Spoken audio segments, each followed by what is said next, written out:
One likely winner of the World Cup?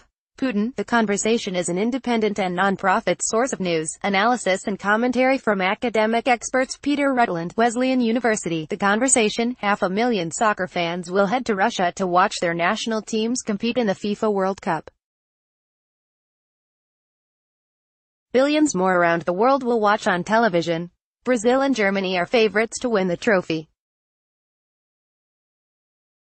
But we already know one person who will emerge as a winner: Vladimir Putin. No one is expecting the Russian team to do very well in the tournament. FIFA's official rankings place Russia 70th in the world, the team's worst ever rating, and a precipitous fall from the 24th place it enjoyed as recently as 2015. Soccer is nevertheless a popular spectator sport in Russia, where sport and nationalism are closely intertwined. As editor of Nationalities Papers, the journal of the Association for Study of Nationalities, I find that our most read articles are often those involving soccer, a sport that can serve as a focal point for nationalist mobilization. Putin seems to understand the ability of sport to foment feelings of national pride, and, in turn, has repeatedly used sporting events to enhance his popular standing at home. In 2010, Moscow won its bid to host the 2018 Cup, a successful pitch that was very much Putin's personal project. He even traveled to Zurich and gave an emotional speech thanking FIFA for the honor. A few years later, corruption scandals brought down most of the FIFA board that had made this decision. But by then, the decision had been finalized. Putin was set to be the first autocrat to host the World Cup since Argentina's military junta in 1978. Of course, this was before Putin's controversial return to the presidency in 2012, and before the annexation of Crimea in 2014. Now, as the World Cup begins, Russia's standing in the world is at an all-time low. Russia's actions in Ukraine led to sanctions from the United States, countries in the European Union, Japan, Australia and New Zealand. Then, in 2015, Russia's intervention in the Syrian war alienated some Arab countries, leaving Moscow with a shrunken circle of international partners that now includes China, Iran and Venezuela. It is unlikely, then, that Russia will get much of a political boost abroad from the World Cup.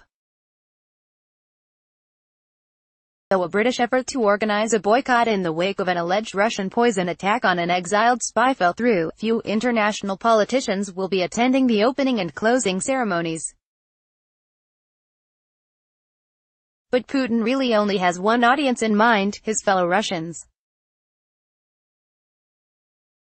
The Russian government has spent over $13 billion building new stadiums and improving the infrastructure in the 11 cities where the games will be played, 4 times what South Africa spent when they hosted the Cup in 2010. This comes on the heels of the $40 billion the country is thought to have spent on the 2014 Winter Olympics in Sochi. With the country experiencing economic stagnation and international ostracism, Putin can use sporting mega-events such as the Olympics and the World Cup to show ordinary Russians that their country is still a major actor on the international stage, while boosting their sense of national pride. Surveys show that Russians are even more likely than other people to express pride in their nation's sporting achievements. In the case of the World Cup, where there are unlikely to be any victories to celebrate for the Russian team, merely hosting the event will be the main source of national pride. Nonetheless, the strategy carries some risks. Sporting events can draw attention to the seamier side of the host country, from corruption to mismanagement to human rights abuses.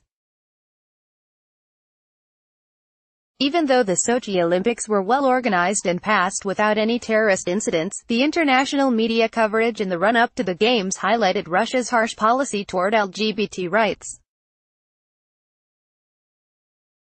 Subsequent revelations about state-sponsored doping led to the humiliating exclusion of the Russian team from the 2018 Winter Olympics. but Putin seems inured to negative international publicity.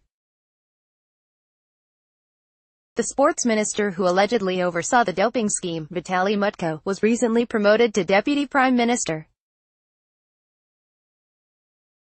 One concern in the upcoming competition is the possibility of violent clashes between Russian gangs and visiting fans.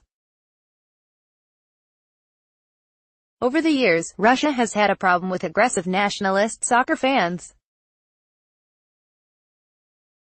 Russian nationalists have long targeted people from the Caucasus region, and following the fatal stabbing of a nationalist fan in 2010, the three Moscow teams' fan clubs organized a boycott of matches against teams from the North Caucasus. Racist taunts against black players are a frequent occurrence. There were ugly clashes with English fans in the 2016 UEFA European Championship in France. Afterwards, the Russian police cracked down, banning over 200 of the most radical fans from attending matches. The authorities are also on high alert to forestall any acts of Islamist terrorism. The last major attack was a bomb in a street Petersburg subway that killed 16 in April 2017. The security police claimed to have uncovered a plot, probably imaginary, in which a left-wing anti-fascist group, the Network, was allegedly planning to bomb World Cup venues in support of Ukraine's struggle to regain its lost territory. The World Cup will hopefully pass off without incident. Fans worldwide will be able to enjoy the football, and deal with the agonies of defeat as, one by one, their beloved teams get eliminated from the contest. But whoever emerges as the final victor, the World Cup will probably go down as another political win for Vladimir Putin. This article was originally published on The Conversation. Read the original article here, http://theconversation.com/1-likely-winner-of-the-world-cup-putin-98215. Copyright 2018 The Associated Press.